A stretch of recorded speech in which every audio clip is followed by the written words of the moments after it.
প্রিয় দর্শক, আসসালামু আলাইকুম। আপনারা সবাই কেমন আছেন? আশা করছি আপনারা সবাই অনেক ভালো আছেন। বন্ধুরা, এই যে বন্ধুরা আপনারা দেখতে পাচ্ছেন, এই যে একটি সুপারি গাছের চারা। বন্ধুরা, এই সুপারি গাছগুলো কিন্তু আমাদের গ্রামের কৃষকেরা কিন্তু বাড়ির আশেপাশে চাষ করে থাকে। আপনারাও চাইলে কিন্তু এই সুপারি গাছগুলো চাষ করতে পারেন। বন্ধুরা, এই সুপারি কিন্তু পান খাওয়ার জন্য খুবই উপকারী। বন্ধুরা, দেখতে পাচ্ছেন, কারণ সুপারির মধ্যে রয়েছে প্রচুর পরিমাণ ভিটামিন। বন্ধুরা, এই যে সুপারি গাছের চারা। বন্ধুরা, কীভাবে আপনারা এই সুপারি গাছের চারাগুলো রোপণ করুন? বন্ধুরা, প্রথমে আপনাদেরকে একটি পাকা যে সুপারিগুলো রয়েছে, গাছটি বড় হওয়ার পর যে কাঁচা সুপারি বলে অনেকে, এবং সুপারিটি পাকা হওয়ার পর এই পাকা সুপারিটি আপনাদেরকে মাটিতে 4 থেকে 5 দিন রেখে দিতে হবে। তারপর দেখবেন যে ওইখান থেকে এই সুপারি গাছের চারা থেকে যেরকম গাছের পাতা বের হবে, এবং তারপর এই গাছটি আস্তে আস্তে 1 মাস পর আপনাদেরকে এরকম ভালো যে কোনো জায়গায় আপনাদেরকে দিতে হবে। তাহলে দেখবেন যে আপনাদেরকে এই গাছটি থেকে এরকম চারা হবে, এবং সেই চারা থেকে আপনারা সুপারি খেতে পারেন। বন্ধুরা, কারণ এই সুপারিগুলো কিন্তু পানের সাথে খাওয়া হয়।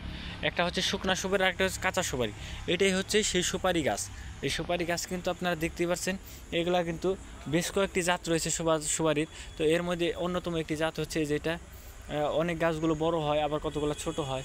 তো এই ধরনের বিভিন্ন ধরনের জাত রয়েছে। বন্ধুরা, সুপারি খেলে বন্ধুরা আপনারা অনেক উপকার পাবেন। বন্ধুরা, যদি ভিডিওটি ভালো লেগে থাকে তাহলে বন্ধুরা অবশ্যই আমাদের এই চ্যানেলটি সাবস্ক্রাইব করে দেবেন। আসসালামু আলাইকুম।